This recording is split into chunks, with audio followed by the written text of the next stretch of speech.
Bonjour à tous et bienvenue aux experts. Pendant une heure, nous allons passer l'actualité de la semaine en revue.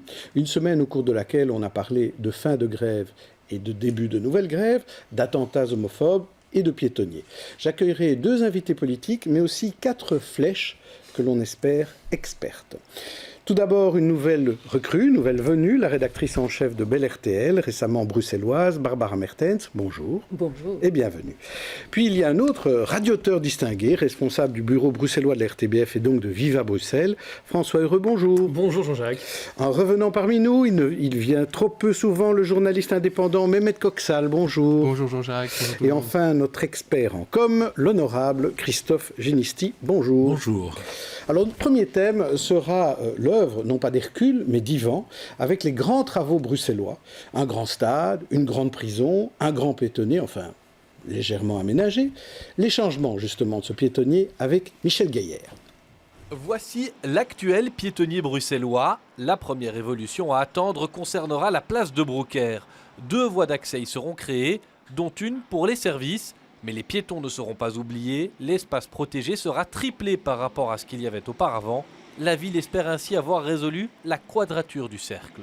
Il y aura une voirie, pas sur la zone piétonne, il y aura une voirie supplémentaire sur la place de Broecker qui sera transformée en place publique. Donc il y aura quand même une large place aux piétons par rapport à la situation antérieure, mais il y aura une voirie supplémentaire, notamment pour les voiries de service, pour les commerces et pour le métropole. Et donc voilà, on est arrivé à un compromis, je pense, qui est porté maintenant par les 3 niveaux de pouvoir. C'est quand même assez rare de voir les 3 niveaux de pouvoir soutenir un même projet, il faut s'en réjouir. Partons de l'autre côté de la bourse, vers la place Fontenas. On projette là de verduriser l'espace. Les voitures auront un accès, les piétons aussi. Le but maintenant, c'est de revoir les circulations, ce que la ville a annoncé, permettre un meilleur accès aux commerces, aux hôtels, à l'ensemble des acteurs économiques, et puis de phaser les travaux, de ne pas tout faire d'un coup, et on va commencer par la place de Broecker. Mais on tiendra évidemment compte des décisions de justice. Reste une question, celle du Conseil d'État qui pourrait suspendre le permis. La réponse tombera le 29 juin. La ville devrait alors revoir son projet en déposant un nouveau permis, mais le concept ne devrait plus évoluer. Alors Barbara Mertens, j'ai révélé ce scoop que vous étiez une nouvelle bruxelloise. Alors ce piétonnier, vous êtes contente que finalement il va vraiment exister? Alors vous disiez grands travaux, moi oui. je dis c'est grand monstre du Loch Ness, le piétonnier, c'est le fameux piétonnier de Bruxelles. Moi personnellement j'ai appris à le contourner, à le traverser, le piétonnier, donc c'est pas tellement compliqué. Maintenant il y a des enjeux clairement politiques, il y a des enjeux économiques et j'ai l'impression que tout le monde se tire un petit peu la couverture à soi et a du mal à s'ouvrir aux autres, que ça a manqué de concertation. Clairement, les commerçants n'arrêtent pas de se plaindre. Alors vous me direz, ils se plaignent souvent les commerçants, mais là pour le coup, je crois qu'ils souffrent cruellement dans le centre de Bruxelles et qu'il faut pouvoir être à l'écoute. Alors il y a aussi tout un imbroglio sur est-ce qu'il va être modifié, est-ce qu'il ne va pas être modifié, et puis ça va faire 1 an, non, ça va faire 1 an, dans quelques jours, que ce piétonnier existe, qu'il a été imposé aux Bruxellois et à tous ceux qui viennent régulièrement à Bruxelles. Et rien n'a bougé depuis 1 an. C'est peut-être ça aussi qui est le plus compliqué à accepter pour les Bruxellois, c'est qu'on a un piétonnier, mais on a juste fermé des accès et on n'a rien construit à l'intérieur de ce piétonnier. Ça aurait dû commencer plus tôt. On aurait dû avoir les traces de modification, d'adaptation, d'aménagement urbain beaucoup plus tôt et peut-être qu'alors ça serait entré dans les habitudes des gens au quotidien, on aurait vu les choses se modifier, s'adapter et peut-être que ça aurait mieux pris. Mais bon, là je m'avance peut-être un petit peu aussi. François Heureux, vous suivez à la trace ces grands travaux bruxellois depuis longtemps. Alors, quelle est votre opinion là-dessus? Alors, soyons d'abord honnêtes, ils ont quand même mis des tables de ping-pong et des bancs. Mais, non, plus sérieusement, moi, ce qui m'a quand même étonné dans cette histoire de modification de piétonnier, puisque c'est bien de ça dont il s'agit, c'est que chacun a voulu sauver la face. Donc, Yvan Mayer, lui, dit non, on n'a pas touché au périmètre du piétonnier. C'est vrai, le périmètre, c'est-à-dire le contour, on n'y a pas touché, c'est vrai. Mais à l'intérieur, maintenant, nous avons 2 zones où on a un piétonnier où les voitures peuvent rouler. Donc ça, c'est un concept assez neuf, très bruxellois. Ça s'appelle, si, visiblement, ça s'appelle encore un piétonnier, mais les voitures peuvent rouler sur le piétonnier. Voilà. Donc, essayez d'y comprendre quelque chose.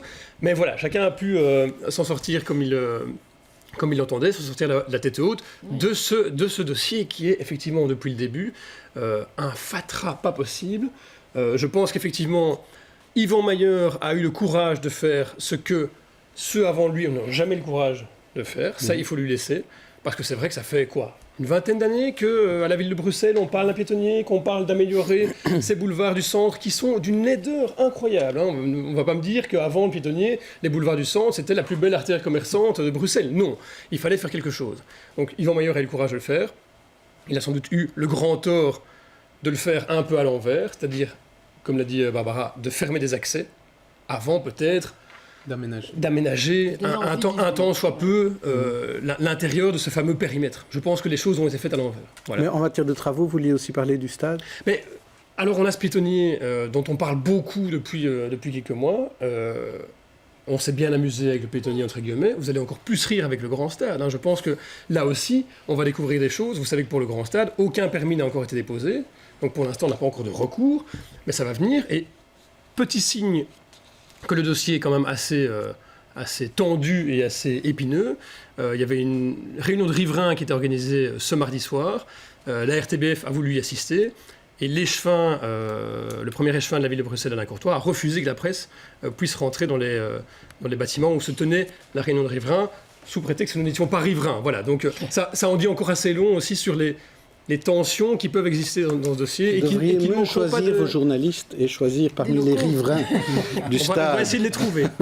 Mehmet Koksal. Écoutez, piétonnier, stade, prison, c'est un peu le chien à trois têtes des travaux d'Yvan Maillard. En fait, ces grands travaux, en fait, ce sont les grands travaux de la ville de Bruxelles qui affectent la vie de tous les habitants de Bruxelles, de la région de Bruxelles et les alentours. Et ce qui est vraiment énervant, en fait, dans la manière dont les politiques bruxelloises travaillent, bien sûr que je souligne aussi le courage du bourgmestre actuel de prendre des décisions, mais regardez ce qui se passe, c'est que avant même un aménagement, avant même que les gens puissent vivre ce piétonnier, après, parce que ce qu'on voit ici, c'est pas le piétonnier en phase finale, c'est une rue avec des bancs, des tables de ping-pong, et on dit « Ah non, ça marche pas ». C'est comme si, Jean-Jacques, je venais chez vous, je dis « On va faire des travaux », et puis en plein travaux, je dis « Vous voyez, c'est moche, hein, on va revenir au stade précédent ».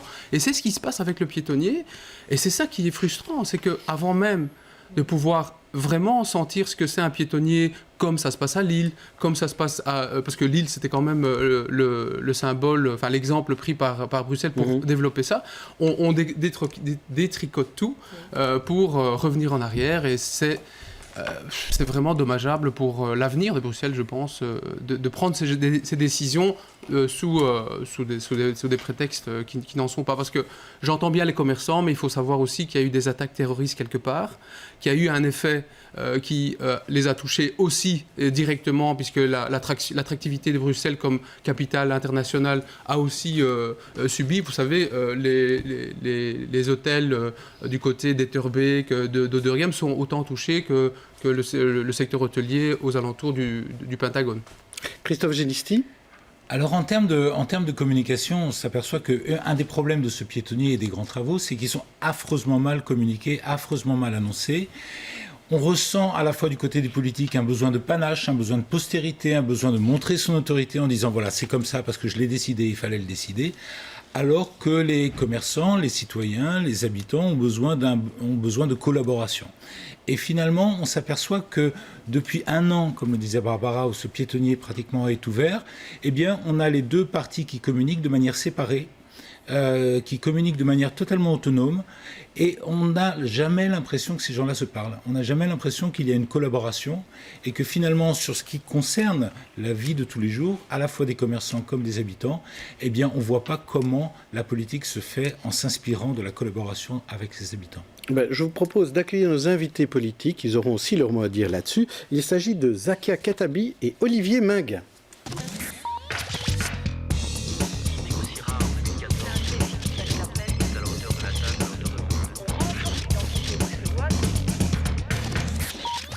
Merci à tous les deux d'être présents. Zakia Khattabi est coprésidente des Colos. Olivier Minguin préside aux destinées de Défi. Et en plus, il est député bourgmestre de Woluwe-Saint-Pierre.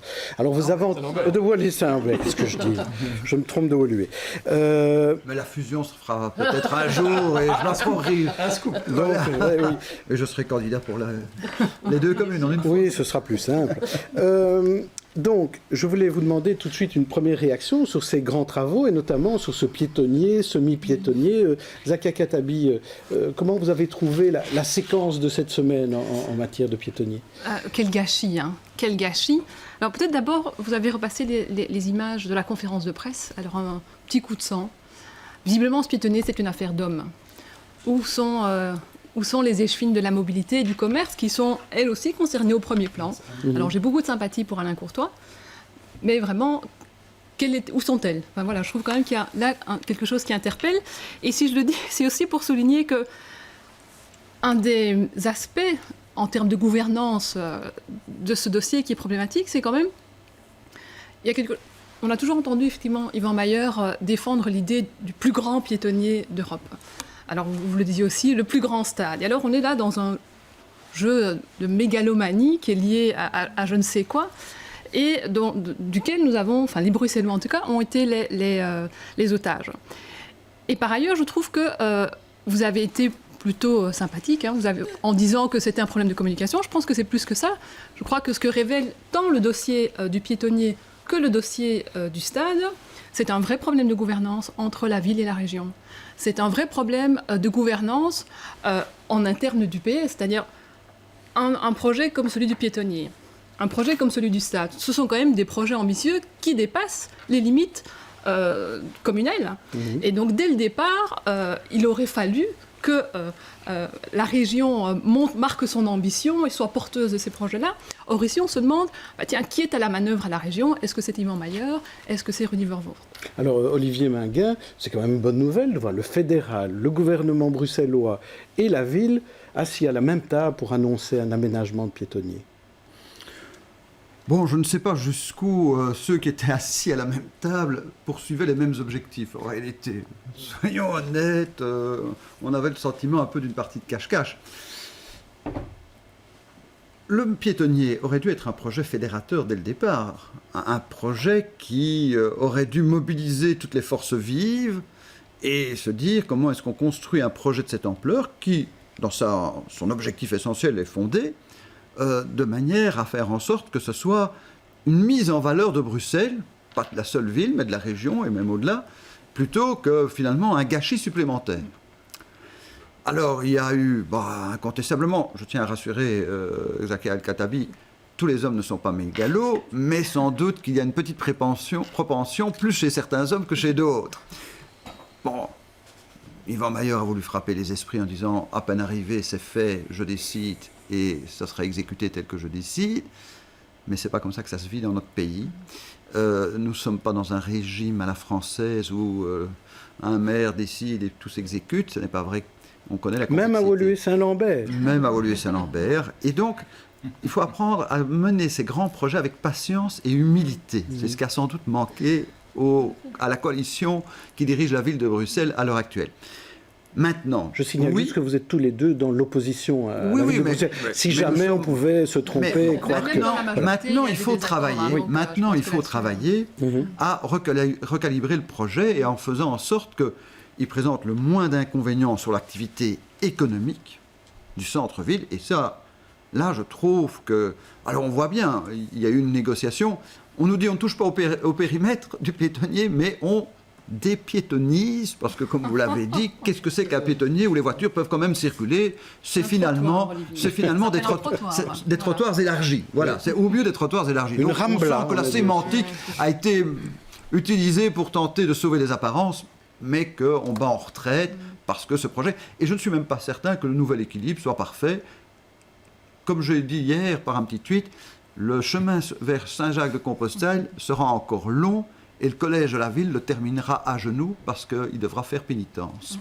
François Heureux. Est-ce que c'est quand même pas un échec pour tous ceux qui veulent une mobilité différente à Bruxelles, pour tous ceux qui veulent moins de circulation automobile à Bruxelles, et je me tourne plutôt vers Zakia Khattabi, est-ce qu'on n'a pas là quand même un échec, un signe qu'à Bruxelles, on peut essayer par la porte ou par la fenêtre d'empêcher les voitures de circuler quelque part, on finit toujours par y revenir parce que visiblement, c'est impossible d'évacuer les voitures de la circulation. Oui, je pense en effet qu'il y a un échec, mais que c'est l'échec d'une méthode. Et c'est la méthode Mayer, à la hussarde, où on ne concerte pas. Je pense que là, effectivement, il y a un échec.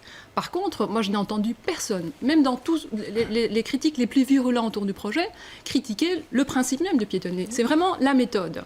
Et donc, c'est là qu'il y a quelque chose à revoir. C'est là qu'il y a aujourd'hui une opportunité. Et je m'inquiète parce que hier, ils ont présenté un nouveau plan, alors même qu'il y avait une opportunité de remettre un peu, de marcher sur ses pieds plutôt que sur sa tête, et donc de reconcerter et de faire un projet sur 2 pieds, c'est-à-dire avec un volet mobilité et avec un volet aménagement du territoire. Ici, la vision d'Yvan Mayer, il rêvait d'avoir, il l'a dit, un Times Square, et donc il a fermé les accès Punta de Lane. Alors qu'il y a un vrai enjeu d'une politique de mobilité multimodale, avec effectivement moins de place à la voiture. Mais donc c'est l'échec d'une méthode, c'est l'échec de la méthode Mayer. Pour conclure, Christophe Ginisti. Alors on entend très bien que vous dénoncez un échec, mais en même temps vous savez très bien, tous les deux au fond de vous-même, qu'un tel projet n'a aucune chance, quelle que soit la méthode, d'emporter l'adhésion de tout le monde. Par définition, ce type de projet qui est aussi structurant et aussi disruptif par rapport au mode de vie ne peut pas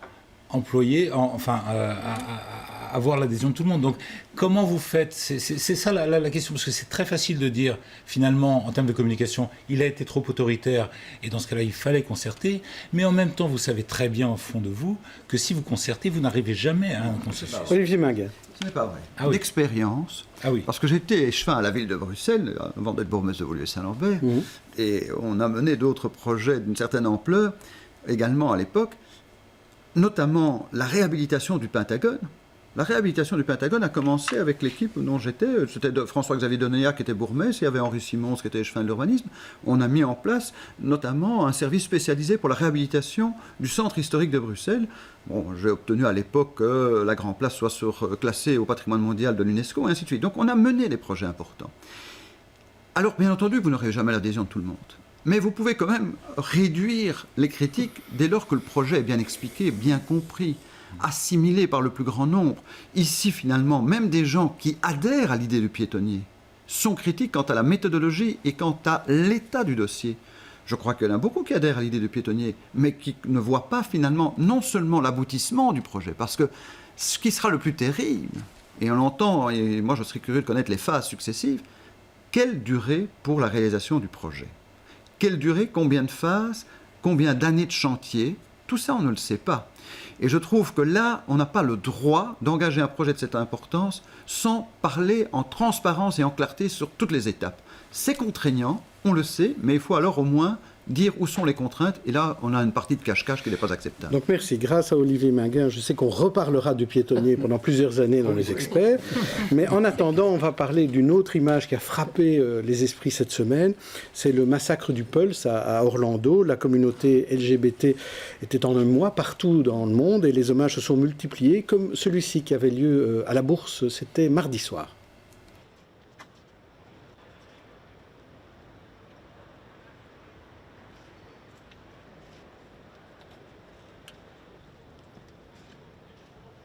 Sécurité. On frappe l'ensemble, homophobes, biphobes, transphobes. Être convaincu qu'il n'y a pas de meilleure destination pour eux que le... Et donc on a répondu simplement à des attentes de notre réseau, mais aussi, je pense, des citoyens et citoyennes belges et bruxellois et bruxelloises, parce que je pense qu'à l'issue de ce type d'événement dramatique, il y a un véritable besoin de se retrouver, de ne pas entrer dans un sentiment de crainte et de peur et de s'isoler. Je crois que les gens ont besoin de se sentir plus forts, ont besoin de sortir de ce climat, et je crois que cet événement, en tout cas, répond à sa petite échelle à cette demande de notre communauté, de notre réseau, mais aussi du réseau des citoyens et des citoyennes.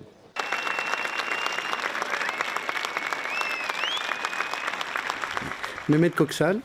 Oui, Jean-Jacques, c'est très important, je pense, que le public bruxellois vienne manifester sa solidarité pendant ces événements. Je voudrais juste faire un commentaire sur la stratégie Daesh pour sortir du pathos et revenir sur comment interpréter ce qui s'est passé à Orlando. C'est quand même très curieux parce que je crois que c'est la première fois que les militants Daesh visent une communauté bien particulière, parce que regardez ce qui s'est passé par exemple en France ou en Belgique, le terrorisme tape aveuglément. Ici, c'est clairement les homosexuels qui sont visés en dehors du territoire syrien, je précise. C'est quand même une première dans le chef de Daesh. Évidemment qu'on a tous en mémoire aussi ces homosexuels qui sont jetés par Daesh du toit, donc pour punir. Et sur le fond de tout ça, je crois qu'il y a effectivement une homophobie qui est qui sous-jacent par rapport à tous ces sentiments. Et effectivement, je pense aussi, comme certains analystes, qu'il y a un problème dans l'interprétation de l'islam à ce sujet-là, puisque l'homosexualité est essentiellement perçue comme une abomination. Et là où il y a une divergence au sein des intellos dans l'islam, enfin des penseurs, c'est la peine qu'il faut infliger à quelqu'un qui est homosexuel, parce que c'est vu comme une abomination. Et c'est là qu'on doit vraiment travailler pour la sensibilisation de ce public-là, pour dire que l'homosexualité n'est pas une maladie, c'est une nature, on est homosexuel, et c'est pas quelque chose qu'il faut soigner. Absolument pas, quoi. Ouais, juste peut-être d'abord nuancer quand tu dis un militant de Daesh. Il s'est revendiqué comme ça. Oui, il s'est revendiqué comme ça, mais on a aussi un peu l'impression que c'est quelqu'un qui avait un problème avec sa propre homosexualité. En tout cas, les premiers éléments peuvent le montrer.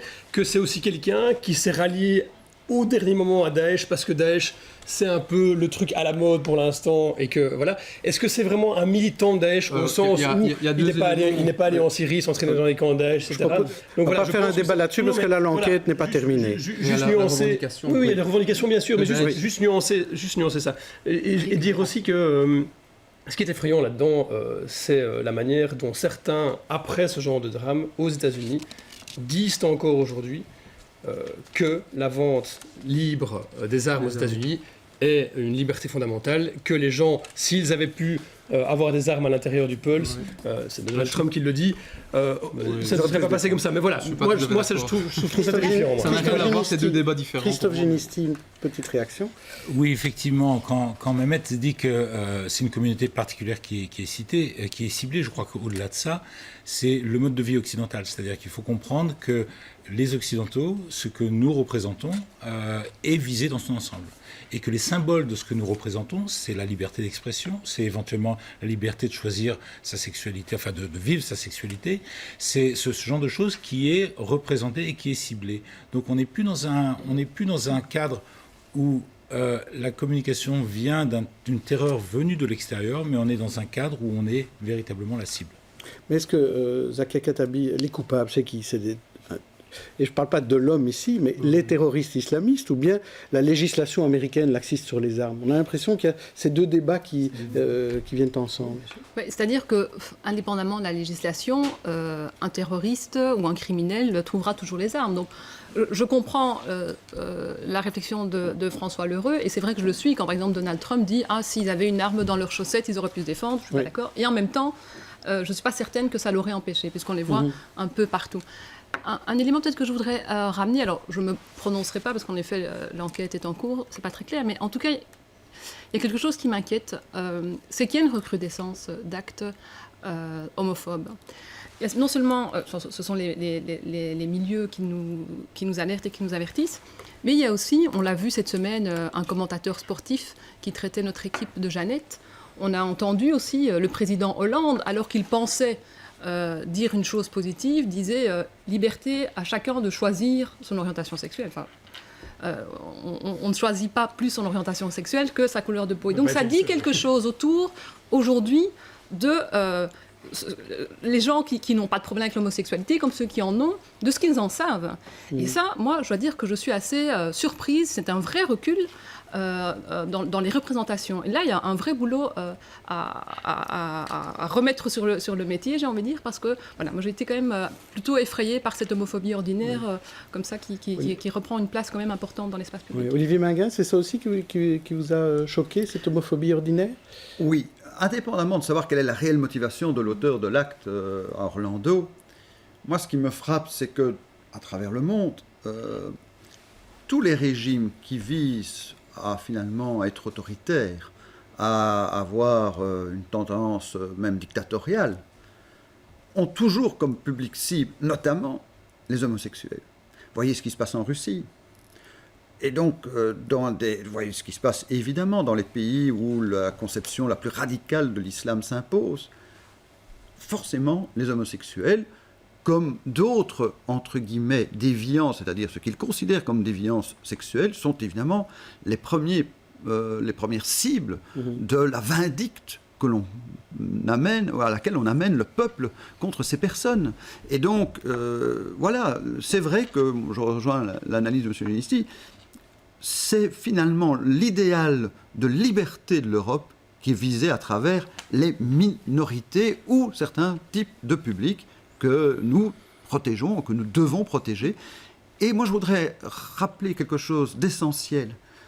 La conception universelle que nous avons de la dignité humaine et de la protection des personnes qui sont les plus menacées dans leur identité propre n'est pas l'apanage de l'Occident, de l'Europe, c'est tout simplement une exigence pour tout être qui naît sur cette terre, où que ce soit. Eh bien, il s'est quand même passé d'autres choses cette semaine, mais assez en lien, parce qu'il y a eu, par exemple, ce couple de policiers français que tu as battu chez eux, là aussi par un fan de Daesh, et les agents de police s'inquiètent en France, mais aussi en Belgique. Ils sont sous stress à Bruxelles, et ils demandent des mesures. Des syndicalistes étaient justement invités mardi dans M, ils étaient interviewés par Jean-Claude Peuzès. Écoutez ce que Stéphane Deldic disait, parce qu'ils veulent revenir à un certain anonymat. C'est une des revendications principales qui date quand même depuis 2 ans. Souvenez-vous, c'est déjà dans le cadre d'un accord que nous avions obtenu avec Mme Milquet et Mme Turtelbaum, donc ça remonte quand même à quelques années. Et pas encore appliqué alors? Pas encore appliqué, sauf que maintenant nous avons un texte de loi, un arrêté royal qui sont sortis, donc on attend maintenant de voir finalement dans les faits la nominette qui sera adaptée. Mais c'était pour nous important parce que le policier qui intervient, vous aviez quand même son nom, vous aviez l'identification de son unité, et je ne dois pas vous cacher que des gens qui ont de mauvaises intentions pouvaient utiliser ces coordonnées pour, par exemple, menacer le collègue et la famille. Barbara Mertens, ces policiers sont vraiment dans un état de stress immense depuis ce décès, cette attaque. Et ils sont clairement sous pression, et pas seulement depuis cette attaque en France. Ça n'a fait que raviver, j'imagine, une certaine crainte qu'ils avaient. On doit faire confiance aux policiers, s'il y a bien des gens qui sont formés, parce que là, on parle de l'anonymat, mais il y a aussi tout le débat autour de l'arme que les policiers pourraient ramener chez eux en dehors de leurs heures de travail.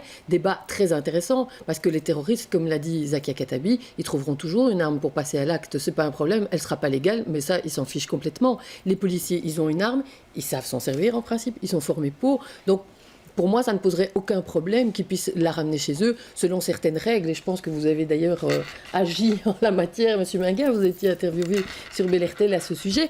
Si on respecte certaines règles de sécurité pour éviter que l'arme devienne un objet dangereux au sein du foyer et de la famille, il est évident qu'un policier doit pouvoir avoir accès à son arme en toutes circonstances. C'est un débat à tenir à la Chambre, Olivier Minguin, ça. Oui, c'est un débat qu'on va avoir puisque le gouvernement annonce un projet de loi.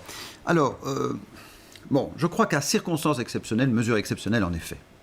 Donc, il faut admettre qu'on n'est pas dans un contexte ordinaire. Moi, je suis plutôt, de manière générale, pour considérer que les policiers doivent garder leur nom dans l'exercice de leurs fonctions, parce que la police de proximité, c'est pas une police de l'anonymat, mais je reconnais que nous sommes dans des circonstances exceptionnelles. Alors, je ne sais pas si ce seront des mesures temporaires, ce que je souhaite, mais on ne sait pas combien de temps on sera confronté à la menace terroriste.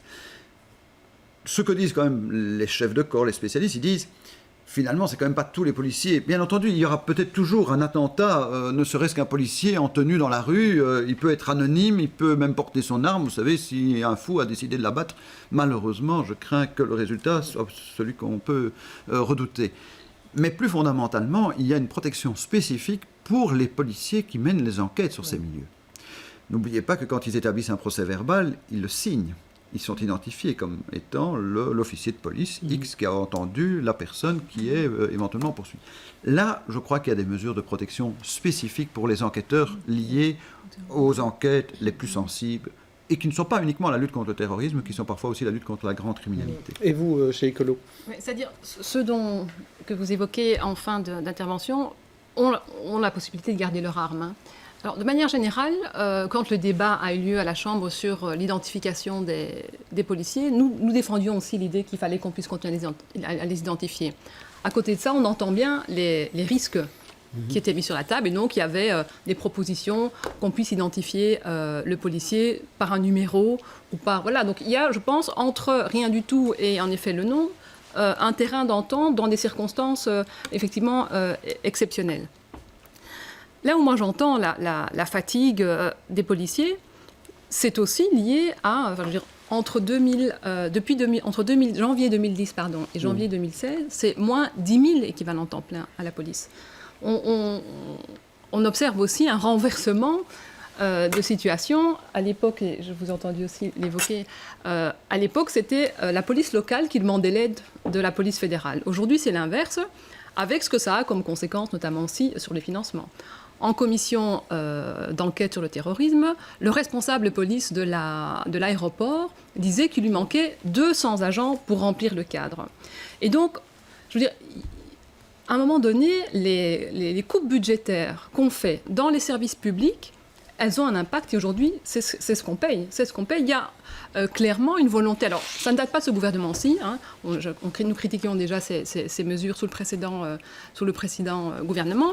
Mais c'est vrai qu'ici, il y a une vraie inquiétude sur les moyens qui sont encore octroyés à l'État fédéral pour fonctionner. On a ici, au gouvernement fédéral, une alliance objective entre des tenants de moins d'État, les libéraux, et de moins de Belgique.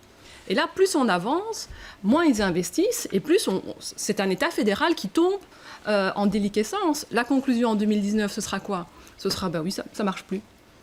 C'est QFD, c'est la thèse de la NVA. Et donc ici, il y a une vraie responsabilité politique dans le désinvestissement de nos services publics qui a des effets dramatiques, notamment sur la police, dans les circonstances qu'on connaît. Et en plus, il va falloir payer les heures sup. Olivier Minguin, je suppose, dans la zone de police, vous devez être assez haut en matière d'heures sup, peut-être plus dans des zones où il y a des prisons. Il a fallu remplacer les agents pénitentiaires.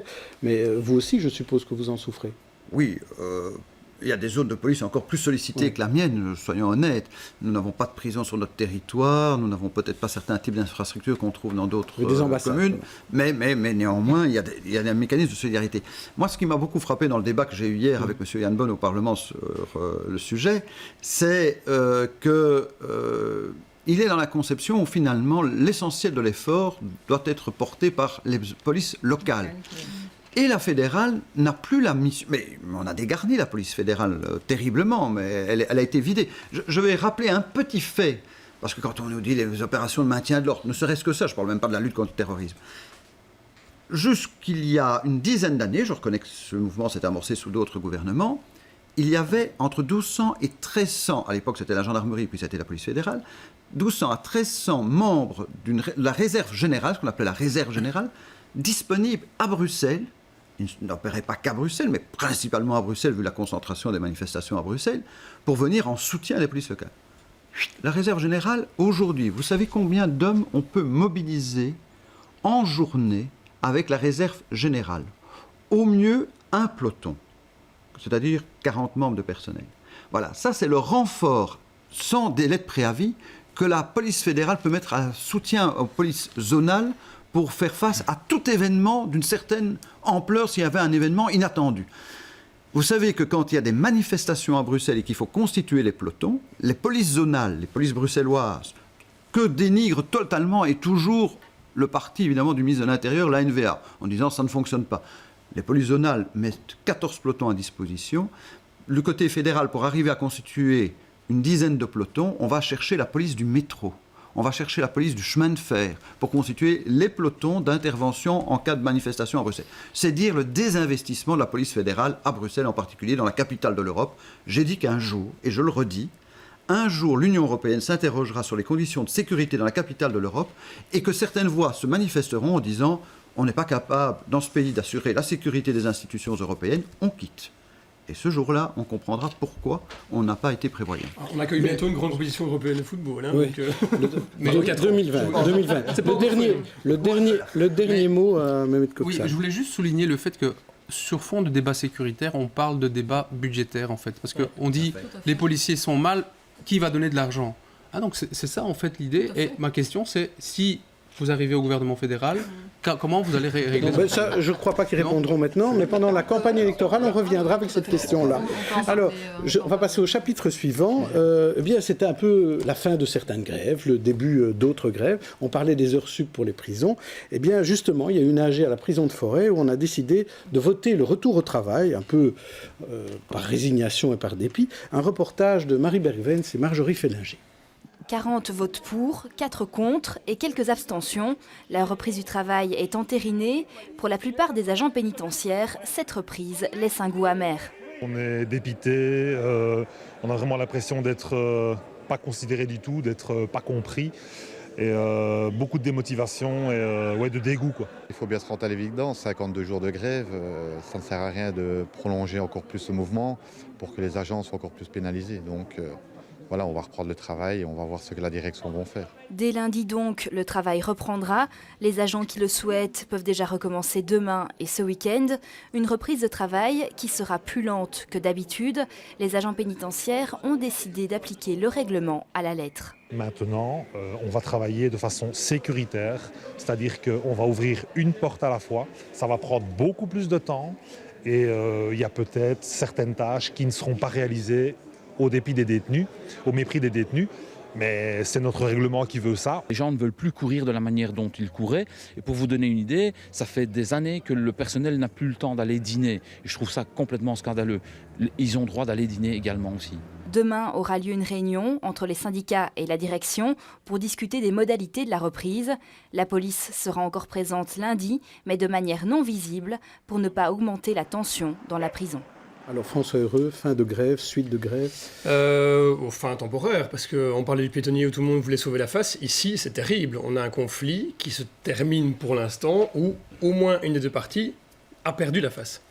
Ce sont des gens qui ont déjà des... Les détenus, vous les... non, les gardiens, les gardiens, les gardiens, bien sûr. Est-ce qu'on n'a pas un peu trop parlé des gardiens? Je sais que là, je lui dis quelque chose qui va aller dans le sens de Zakia Katabi.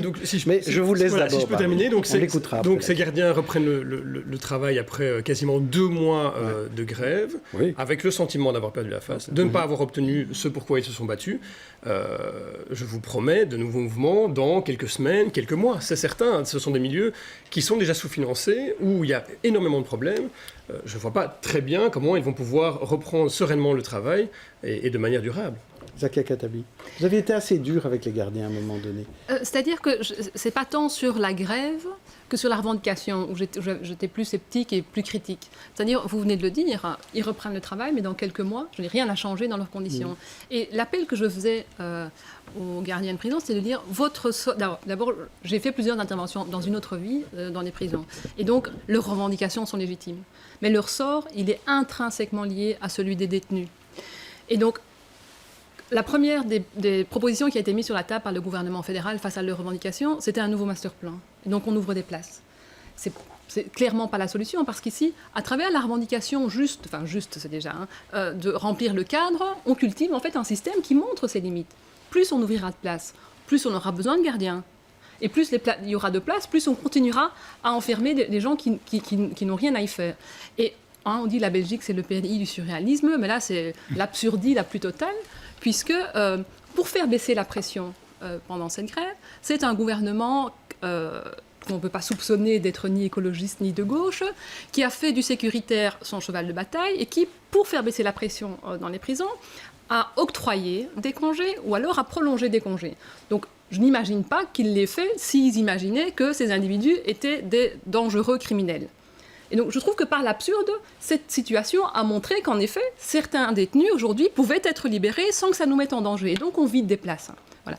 Et donc ici, c'est un peu par l'absurde, mais la démonstration est faite. Et donc, je pense que les gardiens de prison gagneraient aussi à porter la revendication d'une modification de notre tant de notre système pénitentiaire que de notre code pénal, parce qu'en effet, il y a encore des délits qui sont dans le code pénal et qui mériteraient d'en sortir. Olivier Minguin, ils ont perdu la face et le gouvernement fédéral a gagné ?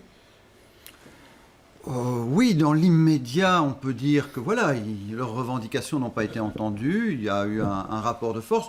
Il faut bien dire qu'il y a eu un jeu interne au syndicat qui n'était pas non plus très clair. Selon qu'on était au nord et au sud, on ne peut pas dire que la solidarité a été très grande. Même entre les deux prisons bruxelloises aussi. Oui, pour des raisons presque historiques. Entre Forêt et Saint-Gilles, ça n'a jamais été l'entente parfaite, pour de multiples raisons, mais enfin, peu importe. Non, ce qui, moi, me préoccupe, c'est que finalement, mais ce n'est pas propre non plus à ce gouvernement, la politique pénitentiaire n'a jamais été considérée à la justice, pour la ministre de la Justice, comme une véritable priorité. La réflexion sur quels sont les modes de sanctions, quelles sont les sanctions qu'on veut imposer finalement aux déviances, et quelles sont les conditions d'accompagnement pour une réinsertion. Aujourd'hui, nous avons un taux de récidive particulièrement élevé pour ceux qui sortent de prison, c'est qu'il y a l'échec, la reconnaissance de l'échec des conditions de détention. Ça ne veut pas dire qu'il faut être laxiste. Moi, je ne suis pas du tout pour le laxisme, parce que je crois qu'il y a des dangereux criminels, il y a notamment des sexopathes, mais même eux ne sont pas pris correctement en charge et ne sont peut-être pas accompagnés. Donc, on a le sentiment qu'aujourd'hui, le seul objectif, c'est de dire on les met à l'abri pendant un temps et puis on ne s'en soucie plus par la suite. Mais on sait qu'un jour ils sortent. Donc, c'est un mauvais calcul que de croire qu'il suffit d'augmenter le nombre de places en prison. Et vous ne réussissez pas une politique pénitentiaire sans un personnel formé, motivé. Et il faut bien reconnaître qu'aujourd'hui, les conditions de travail, il faut faire le tour des prisons, les conditions de travail pour les gardiens, c'est débilitant autant que pour les prisonniers. Aller demander aux gardiens comme aux prisonniers d'aller vider les seaux hygiéniques qu'on a encore dans les cellules à Troyes. Il y a encore des seaux hygiéniques à la prison de Forêt, dans certaines aides. On a entendu finalement Comment voulez-vous les syndicats trouver là les conditions de préparer au retour à la vie normale des gens qui ont été détenus comme des fauves? Comme des fauves, c'est tout. Il faut avoir le courage de le dire. Christophe Génisty, pour conclure sur ce dossier-là. Alors, je voudrais dire deux choses notamment à propos de ce que vous avez dit. Il n'est pas tout à fait exact de dire que les taux de récidive dépendent des conditions d'incarcération. Les taux de récidive dépendent davantage de l'absence d'accompagnement à la sortie. Oui, mais c'est les conditions de détention. Quand il n'y a pas l'accompagnement, c'est les conditions de détention. Non, c'est un petit peu différent. C'est-à-dire que la manière avec laquelle on ouvre les portes et finalement on laisse quelqu'un dans la nature sans accompagnement et sans assistance que provoque la plupart des conditions de récidive. Juste un autre point. L'accompagnement commence dans la prison. L'accompagnement commence quand ils ne peuvent plus aller travailler, quand ils ne peuvent plus travailler, quand ils n'ont plus accès à certains types de services. Je vais vous mettre d'accord, il faut les deux. Voilà. Il faut les deux. Absolument. Dans la prison et après la prison. La deuxième chose que je voulais vous dire, là plutôt en termes de communication, c'est que ce conflit est très compliqué. Parce que quand vous parlez notamment du seau hygiénique qu'il faut aller vider, on se demande si c'est une revendication des détenus ou si c'est une revendication des gardiens. Et il y a une espèce de confusion qui fait que ça brouille le message. Non mais c'est ça, c'est que ça brouille le message et que d'une certaine manière les gardiens de prison n'arrivent pas à se faire entendre parce qu'on a l'impression lorsqu'ils décrivent leurs conditions de vie, qu'ils décrivent la condition de vie des prisonniers et que donc le public prend fait et cause non pas pour les gardiens mais pour les prisonniers. Bon là on a parlé des gardiens, des prisons, il y a aussi les cheminots, il y a l'action du 24 juin, les jours seront encore bien remplis avec de l'actualité sociale. On va quand même passer à notre chapitre suivant, le dernier de cette émission, c'est l'école. C'est la période des examens et cette fois-ci, cette année, on a essayé d'éviter les fuites. Alors, on ne peut pas dire qu'on les a déjà évitées, mais en tout cas, on a essayé de mettre les chances de notre côté. Un reportage de Jennifer Istas. Éviter les fuites de l'année dernière, le mot d'ordre est clair. Les épreuves commencent demain. Le lieu choisi pour distribuer les copies est secret. Il a même été réaménagé pour les circonstances. Ici, dans l'occurrence, on a fermé la fenêtre qui se trouvait là au fond. On a sécurisé la porte, refait un chambranle et changé la serrure. Donc il y a juste le chef d'établissement qui a cette clé que je vais chercher chaque jour.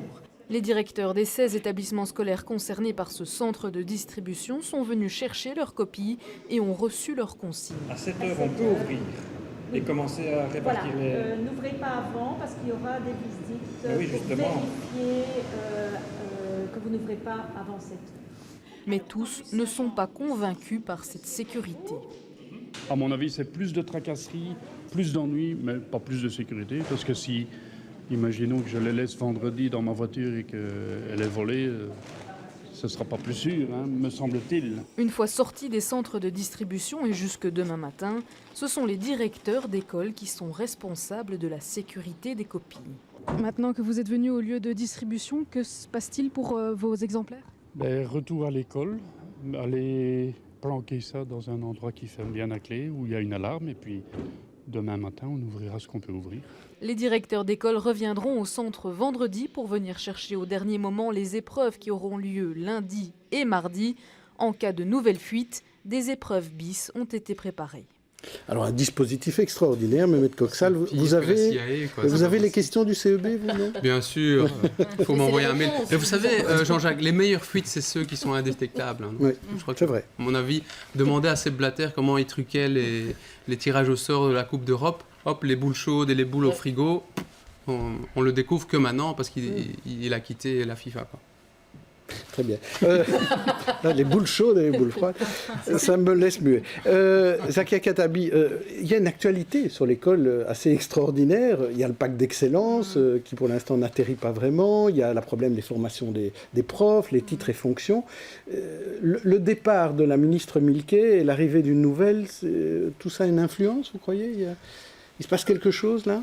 C'est-à-dire, il se passe énormément de choses et en même temps, je pense qu'on passe à côté de l'essentiel. Parce que ce soit dans le débat sur le pacte d'excellence, que ce soit dans le débat sur les fuites, etc., moi je n'ai encore jamais entendu dans le chef des responsables qui sont à la manœuvre une vision politique de ce que c'est l'école aujourd'hui au XXIe siècle, quels sont ses objectifs et à quoi est-ce qu'on prépare nos enfants. Alors c'est vrai que par exemple pour le CEB, Barbara Tract est sortie cette semaine là-dessus, ça nous interpelle de voir que les enfants sont soumis dans leur parcours à autant d'épreuves externes. Et donc, en fait, qu'est-ce qu'on fait à l'école? On apprend aux enfants à réussir un examen. On ne leur apprend pas à apprendre. Et donc, ce qui est discuté aujourd'hui, ce n'est pas la question du sens et de la finalité de nos écoles. En Finlande, il y a quelques années, les résultats de leur enseignement étaient aussi catastrophiques que les nôtres. Et puis, à un moment donné, ils ont voulu réagir. Et il faut aller voir ce qui se passe là-bas. Il y a eu un consensus politique, et là, je pense qu'il faut aussi qu'on le fasse, pour changer de modèle. La difficulté, c'est qu'il faut qu'on puisse se mettre autour de la table comme acteurs de l'école, mais aussi comme politique, majorité et opposition, mais là, on et a porter un projet. Oui, mais il est porté par la majorité. À aucun moment, l'opposition n'est associée. Et donc, le coup d'après, prochaine majorité, on défait tout ce qui a été fait. Il y a un vrai enjeu pour les générations futures où il faut qu'on se mette d'accord autour d'un projet d'éducation et d'enseignement qui sera porteur, mais pas le temps que d'une législature, qui sera vraiment une vision à long terme sociétale et qu'on est prêt, chacun, de là où on est, à assumer. Olivier Maguin, vous aussi, vous êtes demandeur de ce projet fédérateur? Toujours demandeur d'un projet fédérateur, mais concrètement.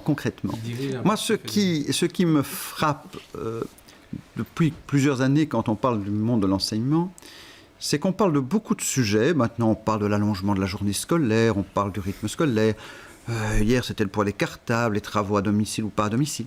Et on parle peu finalement de ce qui est l'essentiel. Car quand on cite l'exemple finlandais, pourquoi est-ce que la Finlande a réussi sa mue en termes de qualité de formation des enfants? Parce qu'ils ont commencé par l'essentiel, c'est-à-dire la qualité de la formation des enseignants. Et de cela, on parle rarement. Mais si on en parle maintenant, puisque... Oh, pas suffisamment. Alors, 4 ou 5 ans. Mais c'est pas ça. Voilà. Alors voilà, c'est devenu ça, c'est devenu ça le symbole. 4 ou 5 ans. Non, le vrai débat, c'est quelle est la pédagogie, quel est le niveau d'exigence qu'on a à l'égard des futurs enseignants en termes de capacité, de motivation et de statut. Ne nous le cachons pas. C'est vrai qu'en Finlande, ils ont allongé la durée des études pour la formation des enseignants. Mais pour répondre à un objectif, il y a une vision. Oui, l'objectif, c'est quoi? Moi, je veux être un peu... Alors, je sais bien qu'on n'aime pas les performances, mais quand même, le classement PISA révèle les faiblesses globales de notre enseignement, même si on a encore des établissements scolaires qui atteignent certains niveaux et d'autres pas. Qu'est-ce que demandent les parents? C'est peut-être que l'école se disperse moins et revienne à l'essentiel. Apprendre à apprendre, mais aussi à avoir quand même des compétences de base. On peut quand même demander que l'enseignement fondamental redevienne celui qui prépare les étapes ultérieures avec la maîtrise de la langue de l'enseignement, la maîtrise des savoirs de base, de l'écriture, de la lecture. Et vous savez que tout se joue bien avant même le début de l'enseignement obligatoire. Et on ne prête pas attention suffisamment, et on ne donne pas suffisamment les moyens, à la classe d'âge entre 2 et 5 ans. Tout se joue là. Et ça, cette réflexion, on n'a pas. C'est pour ça que moi, je suis pour l'enseignement obligatoire à partir de l'âge de 3 ans. Je sais bien que c'est un coût, mais parce que pour un certain nombre d'enfants, leur socialisation et leur capacité d'apprentissage se jouent à cet âge-là. À 6 ans, c'est déjà trop tard. Juste une réponse rapide à ma question. À quoi il faut s'attaquer avant de parler du rythme scolaire, des journées, savoir si on va faire revenir à la maison à 17 heures. Est-ce que pour arriver à cela, il faut régionaliser l'enseignement en Bruxelles ? Non. Zakia Khattabi, sur la régionalisation. Ça changera la qualité de notre enseignement? Je ne sais toujours pas. Sur la régionalisation, d'abord. Alors, je ne suis pas convaincue que la régionalisation rétablira une égalité dans nos écoles, permettra aux enfants de réussir plus parce que c'est la région qui l'organise. Donc l'enjeu pour nous de l'enseignement, c'est en effet c'est remettre la démocratie au centre du projet, que ce soit la région ou la communauté ou la fédération. C'est pas le cœur du débat. Minguin, sur les bases. Plusieurs choses. Là où je le rejoins complètement, et c'est d'ailleurs là-dessus que nous intervenons au Parlement, c'est que tout se passe avant, donc dès les classes maternelles. Et donc nous demandons un financement et une attention particulière pour cette étape-là. Par contre, pour le PISA, je suis plus sceptique, parce qu'en fait, qu'est-ce qu'on évalue? On sait qu'on a des enfants aujourd'hui qui ont une maîtrise du français telle que la nôtre, et qui quand même s'inscrivent dans un univers symbolique, culturel qui est différent. Et donc certains des examens qui sont sur la table ne tiennent pas compte de ces univers symboliques différents, et donc on évalue parfois des choses qui ne correspondent pas à la réalité de l'enfant. Une directrice de PMI me disait que, parce qu'on constatait par exemple une orientation plutôt importante d'un public populaire issu de l'immigration dans un certain type d'enseignement. Et elle avait la conviction que les examens qui sont donnés par les PMS étaient codés culturellement, et que quand on montre une image ou je ne sais pas quoi à un enfant, ça renvoie à quelque chose qui appartient à votre intimité et à votre imaginaire symbolique. Et quand ça ne matche pas, et qu'on évalue ça, il y a quelque chose qui nous échappe au niveau de l'école. Et donc il faut vraiment repenser l'école à l'image de nos enfants, en fait. Merci. On ne va pas aller plus loin. Olivier Minguin, je vois bien que vous n'êtes pas tout à fait d'accord. On en reparlera. Le sujet est intéressant. Je voudrais passer au coup de cœur de nos experts. Et on va commencer tout de suite par Barbara Mertens, qui évoque un livre. Oui, on va revenir à Daesh, à la stratégie de Daesh.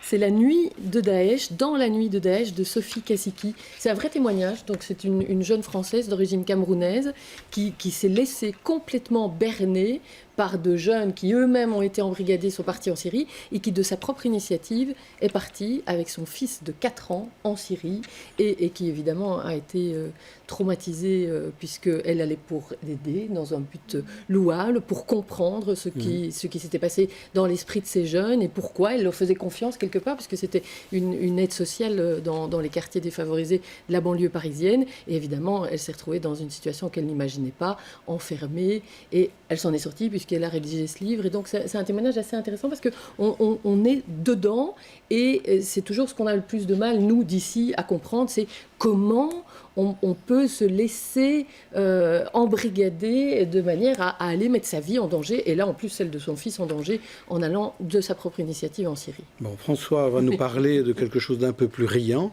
d'un peu plus heureux. Ce bon week-end ensoleillé, si dimanche, je vous invite à sortir, écouter quelques notes de musique au fait de la musique. C'est gratuit, c'est tout le week-end et même encore quelques jours au-delà. Et je voudrais juste attirer votre attention sur un petit groupe qui joue au cinquantenaire ce dimanche à 14h, qui s'appelle Dalton Telegram. C'est du folk, c'est super, je les connais un peu, c'est pour ça que je fais leur pub, mais donc c'est très fait. Non, même pas, aucun lien de parenté. Et il y a aussi toute une activité au parc Georges-Henri, à Woluwe-Saint-Lambert. Tout à fait. Mais donc, je crois que chaque année, les week-ends de fête de la musique sont pluvieux, c'est incroyable. Je ne sais pas pourquoi. C'est la musique qui fait pleuvoir, et c'est vous qui chantez, François. Mehmet, à vous. Mais Jean-Jacques, la tradition est excellente parce qu'il a parlé de spectacles gratuits dans la fête de la musique, et Inter-Eco, que j'ai choisi, c'est mon coup de cœur, a fait un dossier sur le prix du gratuit, puisqu'évidemment, c'est pas gratuit, c'est payé par nos impôts, tout ça. Le prix du gratuit, c'est un dossier préparé par les journalistes d'Inter-Eco qui explique comment est-ce qu'on peut faire. Il y a un article, par exemple, comment faire les transports en commun gratuits, la SNCB gratuitement pour tout le monde. Il y a un autre article sur comment acheter les maisons pour 1 €, etc. Et il y a vraiment une réflexion. C'est une bonne nouvelle, ça. Mais une super nouvelle, parce qu'en fait, l'article est très pertinent, parce qu'il dit, mais vous savez qu'on donne 2,4 milliards d'euros en subvention pour les voitures privées.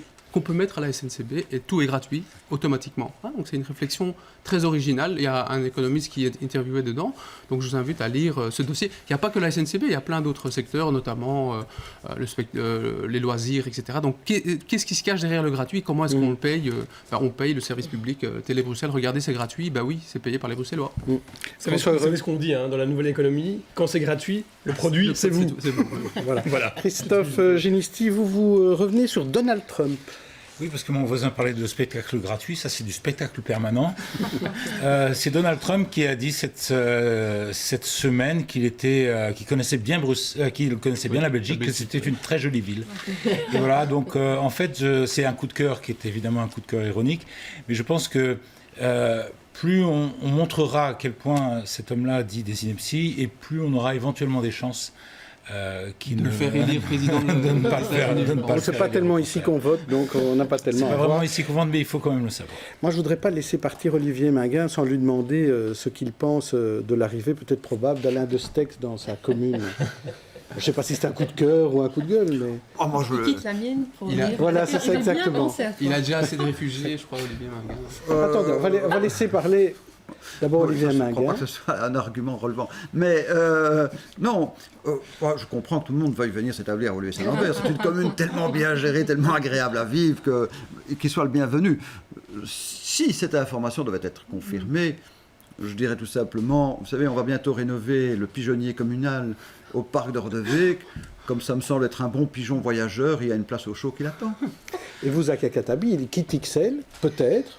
Votre réaction? Mais je me disais finalement, il va enfin pouvoir écrire quelque chose sur l'échec de l'intégration, puisqu'il en est l'exemple le plus flagrant. Eh bien, en tout cas, vous êtes sympa avec lui. Merci à tous, invités et chroniqueurs, pour votre participation à cette émission. Et on se retrouve le week-end prochain pour une autre édition des Experts.